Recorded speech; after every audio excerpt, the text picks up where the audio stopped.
On a cold, shadowy night in 1589, in a secret chamber of the Louvre, a man stood before a mirror. His face held a dark, silent satisfaction he could never reveal to the outside world. His thin, meticulously groomed hands smoothed the folds of a golden-embroidered silk gown. The low, daring neckline exposed a smooth chest, dusted with the finest French powder. Pearls hung from his neck, delicate earrings dangled from his ears, and a flamboyant blonde wig adorned his head. A touch of rouge on his cheeks completed this shadowy transformation. In that brief, precious moment, the presence of King Henry III of France had vanished. In his place rose a graceful, captivating, and mysterious woman, the secret creation of his deep and forbidden desires. This was one of the dark secrets of one of Europe's most powerful monarchies. For years, the king maintained a secret feminine identity known only to a few loyal confidants. While he ruled a kingdom torn by religious wars and rife with betrayals, Henry found peace only when he took off his royal armor and donned this mysterious mask. How did the last king of the House of Valois become one of the most enigmatic and controversial rulers in French history? And why did his enemies use his personal desires so mercilessly that the true story of this extraordinary king is almost unknown today? The story begins on September 19th, 1551, in the dim, shadowy halls of the palace of Fontainebleau. A child named Alexander Edward of France was born, the fourth son of King Henry II and the powerful Queen Catherine de' Medici. From a youngest age, the young prince who would one day be known as Henry III stood apart from his brothers, carving his own shadowy path. While his elder brother Charles gravitated toward war and strategy, and Francois loved hunting and the physical activities expected of nobility, Alexander Edward pursued his own shadowy and sophisticated passions. He was fascinated by the elegant gowns, glittering jewelry, and subtle conversations about poetry, literature, and art among the ladies of the court, satisfying the dark and mysterious desires of his own soul within this exclusive circle. Catherine de' Medici, his mother, known for her sharp intellect and ruthless political instincts, immediately sensed her son's extraordinary and unconventional nature. In the rigid, male-dominated world of the 16th century, Alexander rejected every tradition of masculinity. He loathed hunting and viewed sword practice as a display of savagery and brute force. Instead, he preferred to linger among the graceful ladies, to watch the pearl-adorned rooms in the court's quiet corners, and to speak of poetry and art. Initially, Catherine assigned strict tutors to correct her son's deviant tendencies, but she soon realized it would be wiser to accept his nature and turn it to her advantage in the ruthless power games of the French court. When Alexander turned 9, an incident occurred that shook the nobility and echoed in whispers throughout the court. In the midst of an important religious festival, the young prince mysteriously vanished, sending the court into chaos. After a long, frantic search, the prince was found in one of his mother's private chambers, wearing her most elegant gown and happily playing the role of a princess trapped in a magical tower. When his father, the stern and battle-hardened King Henry II, confronted him, young Alexander, without a hint of shame, said, "I wanted to know what it felt like to be as beautiful as the ladies of the court." The king was horrified. In his world, strength and masculinity were not only expected, but were the very foundation of existence. In a rage, he ordered his son to be punished and assigned even stricter tutors to correct his behavior. But the pressure only drove the prince's nature deeper, and his mysterious desires blossomed in a dark corner. From an early age, Alexander learned to appear with a mask suitable for the world while hiding his true self. His mother, with her intelligence, changed her strategy. She granted her son a secret, supervised entry into the women's chambers, but no secret was ever to be revealed. And so, in dark, silent corners, the prince began to secretly and meticulously explore his own inner experiments, moving toward an identity woven with grace and secrets in the shadows. In the silence of the court's shadowy rooms, under his mother's protective gaze, Alexander began to explore his feminine identity among ancient fabrics and elegant silks. Within the folds of the gold-embroidered gowns, each stitch was a silent echo of his secret desires. Catherine had noticed her son's unusual soul and sensed that an unconventional child, if guided properly, could become a powerful pawn in the brutal power games of the court. The young prince's education was designed not only to fulfill his duties as a future king, but also to nurture his dark passions. Along with lessons in Latin, French, Italian, and Spanish, he delved into the enchanting world of art and dance. Alexander shone on hidden stages like a star behind curtains, gathering power from the shadows through his dance and grace.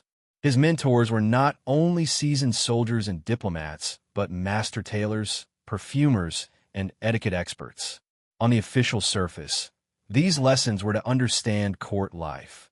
In the shadows, however, he was weaving his own secret world.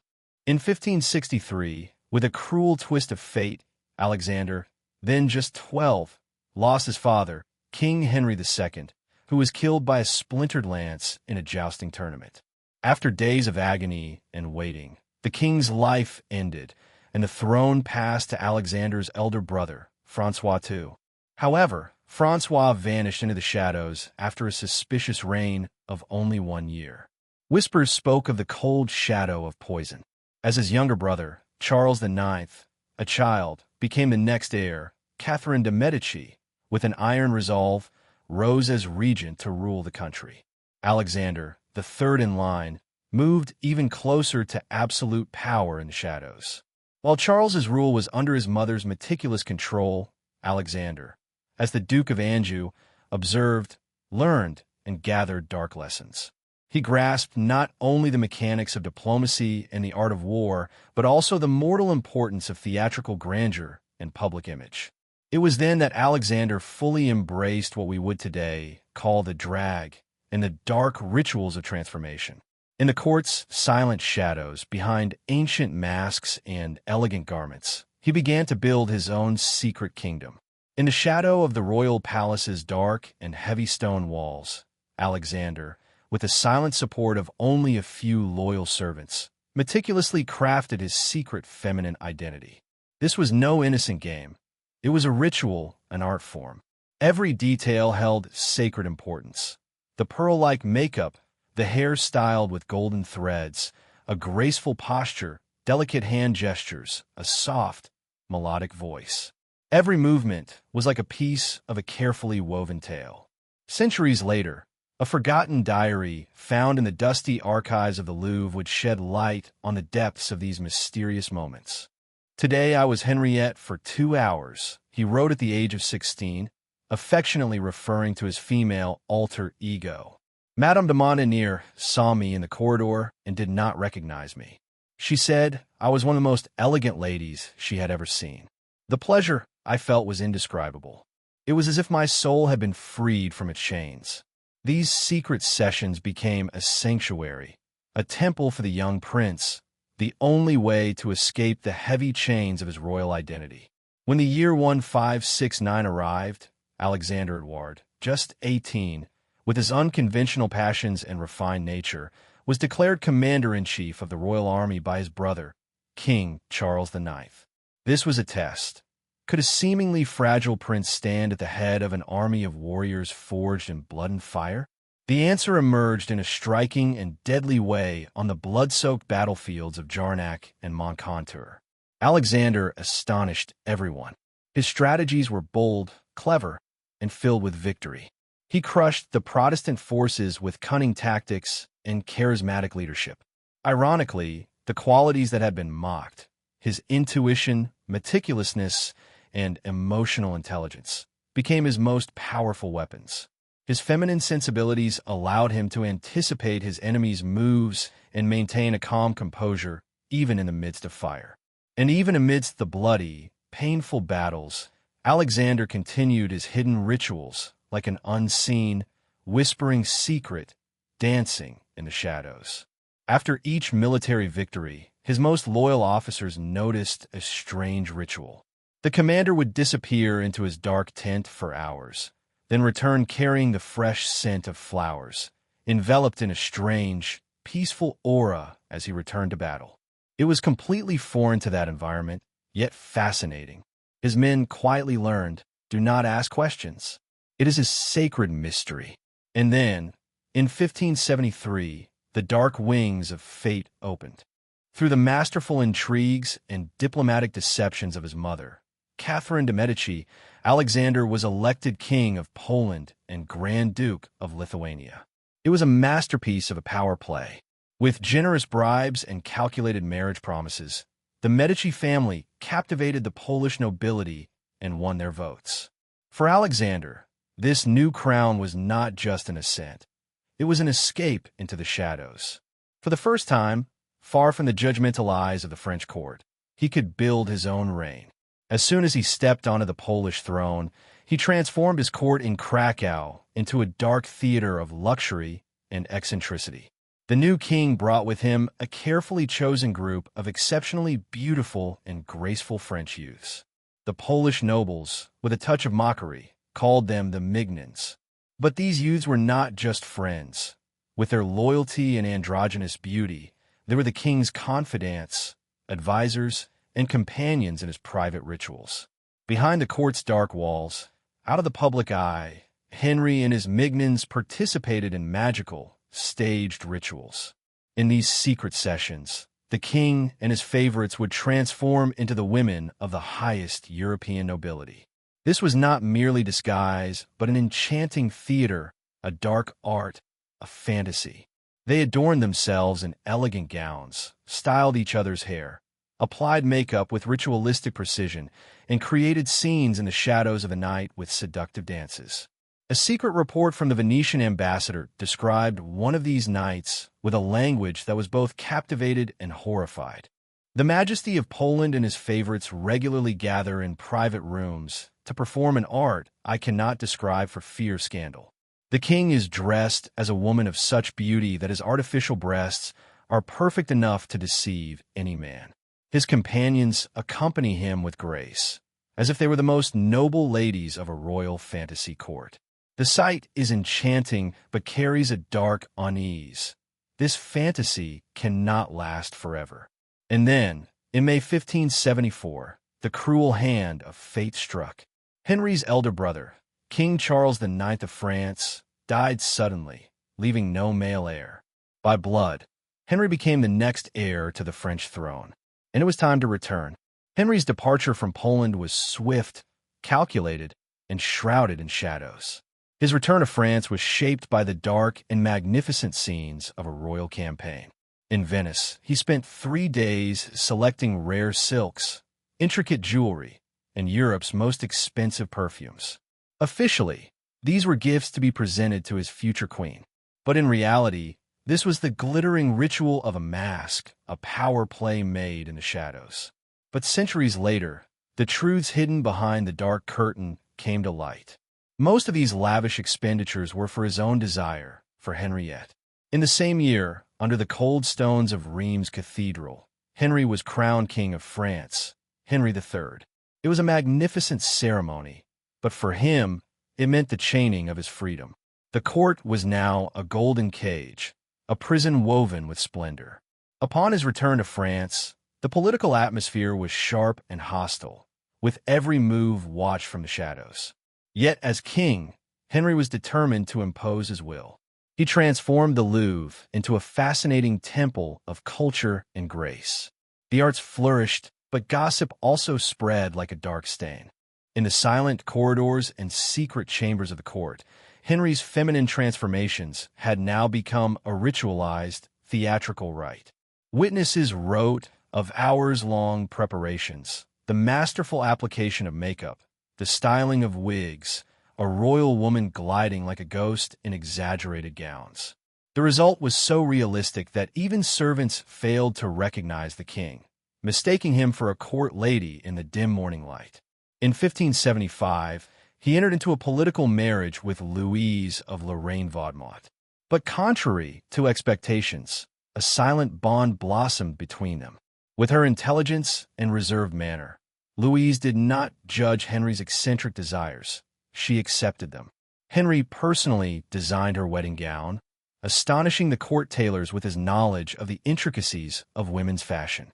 On the morning of the wedding, he spent hours meticulously styling Louise's hair, creating a masterpiece of pearls and curls that would leave a lasting impression for years. Over time, Louise became not just a queen but Henry's confidant, a companion who, on rare occasions, shared in his rituals. Documents reveal that she not only provided gowns and jewelry, but at times joined his and his Mignon's secret world, helping with makeup, corsets, and feminine roles. This was a silent, dark intimacy that no one outside the court's walls could ever comprehend. But the loyalty of a beloved wife could not stop the approaching storm. His enemies, Protestant extremists, and rigid Catholics used every rumor as a poisoned arrow. In the streets of Paris, scandalous pamphlets were circulated depicting the king as effeminate, sinful, and unfit to rule. The words sodomite and heretic echoed in crude caricatures, spreading from court to court like a shadow. No insult cut deeper than the questioning of his manhood. In an age synonymous with power, war, and masculinity, the suggestion of softness or femininity was a deadly curse.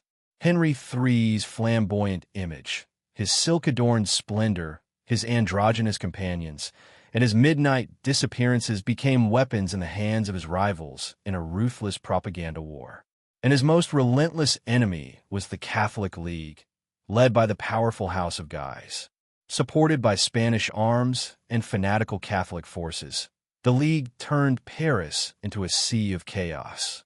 On that fateful morning in May 1588, the city trembled with barricades and the terrible screams of rebellion.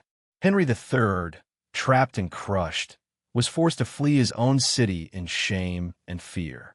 He hid in Blois, far from his mignons, his silks, his perfumes, and his most bitter loss, Henriette. Separated from the one piece of himself that brought him peace, he plunged into a dark depression. Witnesses saw him pale, withdrawn, and aged, no longer the flamboyant king who had captivated European courts, but a ghost surrounded by shadows. But Henry was not finished. With a will as theatrical and ruthless as his private transformations, he made a bloody and daring decision. On December 23, 1588, he summoned his greatest rival, the leader of the Catholic League, Henry of Guise, for a private meeting in the royal apartments at Blois. As Guise stepped into the room, expecting diplomacy, he was ambushed and stabbed to death by the king's personal guards. The next morning, Guise's brother, a high-ranking cardinal, met the same fate. 2 days, 2 assassinations, a theater of blood and terror. But this violence, instead of restoring order, pushed France to the brink. In the eyes of devout Catholics, Henry was now a much darker figure, a demon. His political isolation deepened, his enemies encircled him, and his supporters dwindled. Now completely alone, Henry spent his final months in a silent but dark vortex. Without his inner circle, far from his flamboyant rituals, and under the overwhelming weight of the approaching war, the king who once commanded splendor had become an empty shadow. And on the morning of August 1st, 1589, a young Dominican friar, Jacques Clement, reached this dark and silent royal camp in Blois, a place filled with hushed whispers echoing in the shadows.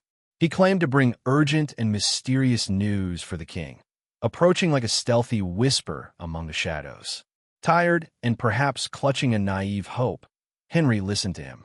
In the private meeting, Clement pulled a dagger from his sleeve and plunged it deep into the king's abdomen. The pain enveloped Henry like a shadow. Death's cold fingers slowly began to grasp him. Throughout the night, the dying king summoned his chosen heir to the crown, Henry of Navarre. Despite being a Protestant, Navarre had long fought alongside the king against the League. In his last breaths, Henry whispered, "Brother, you see, I am dying because I was late in recognizing the true servants of God." On the cold dawn of 1589, the last shadow of the House of Valois, Henry III, vanished into the darkness at just 37 years old. And with him, a world woven with mysteries quietly collapsed. Though history wrote of his reign with scandal and mockery, portraying his minions as corrupt and superficial and Henry as a weak and deviant figure. In reality, there was a dark labyrinth behind him. Henry III was trapped between two souls, one a birthright obligation, the other a secret desire whispered by his soul. On one hand, he had to bear the authority of a stern king. On the other, he found peace only in feminine grace. He was both a warrior and an artist, both a ruler and a dreamer, both a king and a queen. While ruling a France torn by religious hatred and political intrigue, he sought beauty, harmony, and understanding in his soul. His poems were as enchanting as his strategies, a warrior clad in armor by day, and a being wrapped in corsets and silks by night. And in an age where defying gender norms could destroy a dynasty, Henry repeatedly chose to be fully himself behind closed doors in the shadows. Research in long-forgotten archives has shown him in a different light to modern eyes. Secret diaries, witness accounts, and coded letters reveal that his femininity was not a weakness but a dark resistance. His transformation into Henriette was not an escape, but a reclamation of his soul. His minions were not just loyal companions, but his mirrors, his dark confidants, and his family. Every night, in the shadows of the court, among silks and pearls, the king's true self emerged, a true and whispering secret in the Gothic darkness of a fairy tale. Once, behind a veil of dark secrets, they wove another world within another world, a kingdom of illusion, but also a place of liberation that broke their chains. Even Queen Louise was far from a passive spectator in the shadows. She played her own role in this secret court. Her silent understanding, her participation in the hidden rituals, and her loyalty until his last breath whispered of a bond deeper than ordinary royal marriages could ever grasp. But perhaps the most bitter tragedy in Henry's fate was not his assassination. The true tragedy was that the world never allowed him to be seen for who he truly was.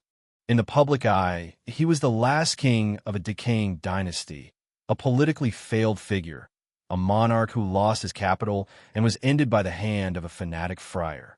But behind the veil of mysterious darkness, he was a much rarer being, a soul who dared to live a double truth, a human who embraced beauty, sensuality, and softness in a realm ruled by brutality and control. His legacy was buried with slander and shame. His memory was clouded by ridicule and distortion for centuries. And now, piece by piece, this dark curtain is beginning to part.